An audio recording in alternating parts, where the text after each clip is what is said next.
Shalom, this is Adam Friedmann from Beit Shemesh. In this week's Parsha, we have the story of Mei Meriva. And obviously there are a lot of interpretations about what exactly went wrong there. There's an interesting medrash, the Psikta de Rav Kahana, that interprets this whole story in terms of education. The medrash interprets the phrase morim, from Shimun HaMorim, in terms of the Greek word moros, which means a fool. And on that basis gives the mashal of a king who gave his son over to a tutor and said, "Don't call my son a fool. You have to educate my son, but don't call him a fool."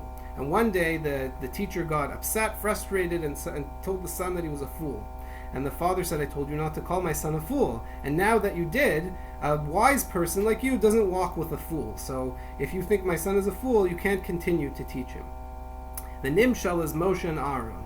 Hashem entrusts them with educating Bnei Israel and tells them, "Don't call my children fools." And in this week's Parsha, in a moment of frustration or despair, Moshe calls Bnei Israel fools. So Hashem says, if you think that my children are fools, a wise person doesn't walk with a fool. You can't continue to teach them. You can't continue with them into Eretz Yisrael. What we get here is Moshe Rabbeinu's perspective on the Mei Meriva story.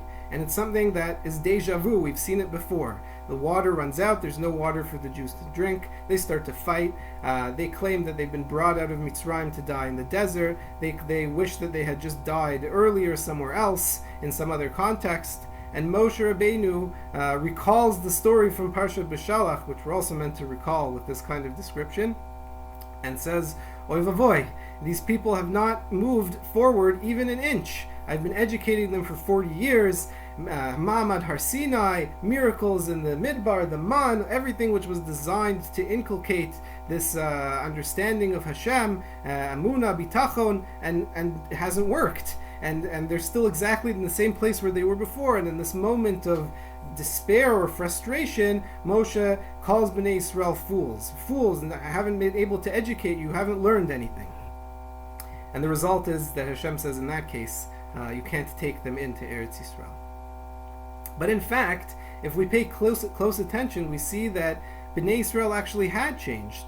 The complaints which were here in our Parsha are very similar to the complaints from B'Shalach, but they're not exactly the same. The complaints in our Parsha are sort of like an amalgamation of the complaints from before the Man and before the parallel story about water in Parshat B'Shalach, and we see a few key differences. Over there in Parshat B'Shalach, Bnei Israel are saying it would have been better for us to die in Mitzrayim. Mi tein mutenu b'yad Hashem be'eretz Mitzrayim. It would have been better. Why? Because in Mitzrayim it was so comfortable. B'shiftenu al sir habasar, b'chlenu lechem lesova. It was great there. It would have been better for us to die there than to die here in the desert. And in our Parsha, we see a little bit of a parallel complaint, but it's different. Lu gavanu bigva chenu lifnei Hashem. They're not talking about going back to Mitzrayim, but as the Ibn Ezra says over here, they're talking about dying in the punishment for the Chet HaMeraglim, in the Meitei Midbar. Now we're talking about a new generation which isn't subject to the punishment of the Meitei Midbar, and they're saying it would have been better for us if we had just died with the Meitei Midbar. A second distinction is that in Parshat B'Shalach, Bnei Israel complained that they've been brought out into the desert to die of hunger or of thirst.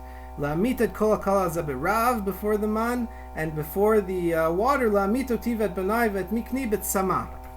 And in the parallel complaint in our Parsha, we don't see the thirst component identified, certainly not up front. Lamut sham anachnu birenu, you brought us out into this desert to die. In fact, the water is the absolute last thing that's mentioned in this series of complaints, and it's almost like an afterthought. You brought us out into the desert to die. Why do you take us out of Mitzrayim to bring us to this wasteland? There's nothing here, and there's not even water to drink. And thirdly, we see that in Parshat B'Shalach, Bnei Israel are remembering Mitzrayim in sort of glowing terms. In Mitzrayim, there was the sir habasar, we ate lechem lesova, it was so comfortable. In this week's Parsha, Bnei Israel are saying, you brought us out of Mitzrayim to bring us to this barren wasteland in the desert. It's not a place of zera, teina, v'gefen, v'rimon. These are not descriptions of Mitzrayim, they're descriptions of Eretz Yisrael, the place that they're supposed to be going to. So there are some key distinctions here. The Jews in Parshat B'Shalach are complaining. They don't know what's going to happen. They just came out of Mitzrayim. Is Hashem going to take care of them? Are they all about to die of hunger and thirst in the desert? And Bnei Israel in our Parsha aren't worried about that. They know they grew up living with the man, living with Hashem taking care of them, so they understand that God's going to provide for them. And similarly, the Jews in Parshat B'Shalach are thinking about Mitzrayim in these glowing terms. Maybe we can go back there. Maybe we should go back there. And Bnei Israel here are not talking about that at all. They're just saying, why did you bring us out of Mitzrayim to be stuck in the desert? Okay, the Mete Midbar happened. That happened. It's over. Now we're still stuck in the desert. We're going to die here. God's going to take care of us. But apparently we're never leaving the desert, and we want to go to that place that we were promised. So even though the language sounds very similar, there are pointed distinctions here. These are not the same people, and they're not worried exactly about the same things. And so this moment was ripe for a sort of educational experience, a way of showing Bnei Israel that Hashem can relate to this new generation just like he related to the previous one. And this is why, taking up Rashi's discussion of the Mei Merivah, Moshe Rabbeinu was told to speak to the rock instead of hitting the rock, to show the transformation between the staff, which was the symbol of authority in Mitzrayim, a little bit distant, it's Moshe with the staff, to the much more intimate notion of the spoken word. However exactly that was supposed to educate this new generation, that was the goal of this moment. And Moshe and Aaron also sort of stood here at the cusp of becoming these intergenerational educators. They could have related to the first generation the way it needed, and now related to the new generation the way it needs, but for some reason it failed.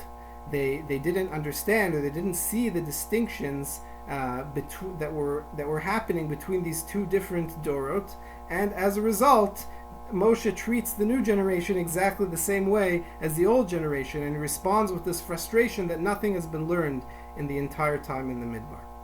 Now, obviously, there's an important lesson here for anyone that would be an educator. Sometimes people present questions, challenges, comments, and we think, yeah, I've seen this before, I've heard it all before, I know exactly, I have my answers prepared. But if we peel back the surface a little bit and we look carefully and read between the lines, we see that it's not exactly the same question as existed before. It's not exactly the same concerns, that new problems and new concerns are arising with new generations of students. And we have to be sensitive to these changes and be able to react to them and understand that Hashem relates to different groups of people, different generations, different kinds of students differently, and understand exactly how to approach each one.